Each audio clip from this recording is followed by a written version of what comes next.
Hello friends, চলে এসেছি আজকে আরেকটি নতুন ভিডিও নিয়ে। মুকুল গার্ডেনের পক্ষ থেকে সবাইকে জানাচ্ছি আন্তরিক শুভেচ্ছা ও অভিনন্দন। তো ফ্রেন্ডস, আজকে কিন্তু খুব গুরুত্বপূর্ণ একটি ভিডিও নিয়ে হাজির হয়ে গেছি। আজকের ভিডিওতে আমি আপনাদের দেখাবো কি পরিচর্যা করলে পেয়ারা গাছে অধিক ফলন পাবেন।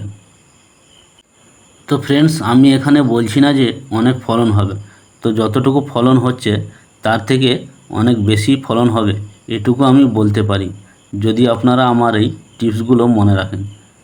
তবে চলুন সরাসরি চলে যাই মূল ভিডিওতে।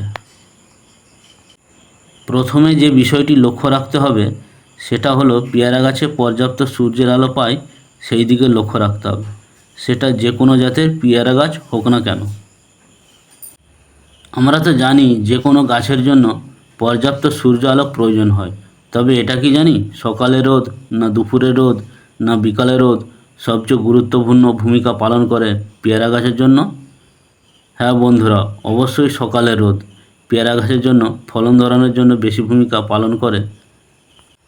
ছাদ বাগানে সকালবেলা যেদিকে বেশি সূর্যের আলো লাগে পেয়ারা গাছ আপনারা সেই দিকে রাখার চেষ্টা করবেন। সকাল 6টা থেকে সকাল 11টা পর্যন্ত যে রোদটা লাগে পেয়ারা গাছে, ওই রোদটা ফল ধরানোর জন্য খুব উপযুক্ত সময়। দ্বিতীয় টিপস, পেয়ারা গাছগুলো একটু খোলামেলা জায়গায় রাখার চেষ্টা করবেন। এমন একটি জায়গায় রাখার চেষ্টা করবেন যেখানে মৌমাছি বা উপকারী সেই সব কীটপতঙ্গ যাতে আসে, সেইগুলো পরাগায়ন সহায়ক হয়, সেইগুলো যাতে পেয়ারা গাছের উপর বসতে পারে, এর ফলে খুব সহজেই পরাগায়ন সম্পূর্ণ হবে আর পেয়ারা গাছে প্রচুর পরিমাণে ফল ধরে থাকবে। নাহলে কিন্তু ফুল আসার পর ফুল ঝরে যেতে পারে বা অপরিপক্ক অবস্থায় পেয়ারা ঝরে যেতে পারে। তাই অবশ্যই পেয়ারা গাছকে খোলামেলা জায়গায় রাখার চেষ্টা করব যেখানে মৌমাছি বা উপকারী কীটপতঙ্গ খুব সহজেই পরাগায়ন করতে পারে। তৃতীয় টিপস, পেয়ারা গাছের মাটির ময়েশ্চার অবশ্যই বজায় রাখতে হবে যদি গাছে অধিক ফলন পেতে চান। কারণ পেয়ারা গাছের মাটির ময়েশ্চার অনেকটাই নির্ভর করে পেয়ারা গাছের ফলন কেমন হবে। যদি ময়েশ্চার সঠিকভাবে না থাকে, হালকা হালকা ভিজা ভিজা রসভাব না থাকে, তবে কিন্তু পেয়ারা গাছের ফুল ধরার পরেও ঝরে যেতে পারে, অনেক সময় রসের অভাবে। আবার এটাও মনে রাখতে হবে যে গাছের গোড়ায় অতিরিক্ত জল দেওয়া যাবে না, এতে করে গাছের পাতা হলুদ হয়ে যাবে, আবার অনেক সময় কম যাওয়ার কারণেও গাছে ফুল ফল ঝরে যাবে। সেজন্য গাছের গোড়ায় জলও কম দেওয়া যাবে না, যাতে করে মাটি শুকনো ও খটখটে হয়ে পড়ে, হালকা ময়েশ্চার ভাব যেন থাকে।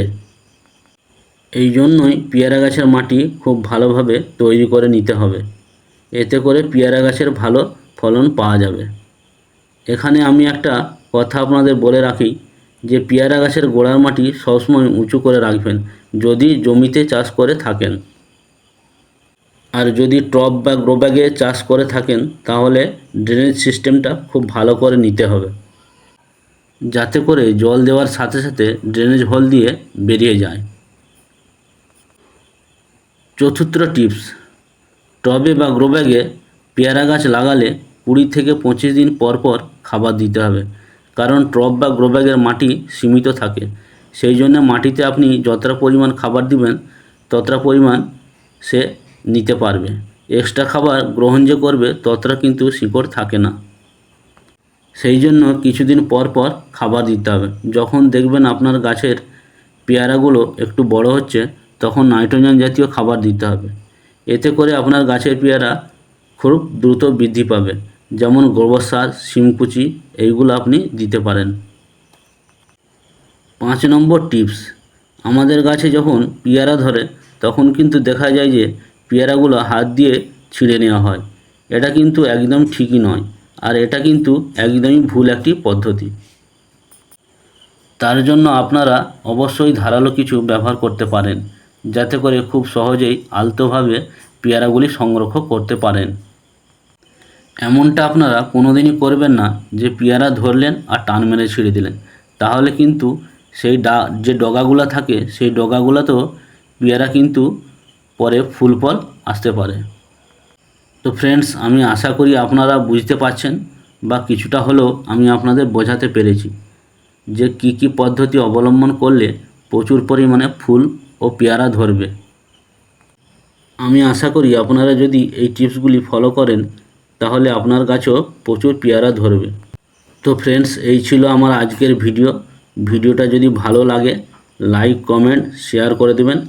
আর নতুন নতুন সুন্দর সুন্দর ভিডিও পেতে মুকুল গার্ডেন চ্যানেলটি অবশ্যই সাবস্ক্রাইব করে পাশে থাকা বেল আইকনটি অন করে দিবেন। সকলেই ভালো থাকবেন। আর একটা কথা বন্ধুরা, আমি যেটা সব ভিডিওতেই বলি যে সকলের বাগান যেন খুব সুন্দর থাকুক। ধন্যবাদ।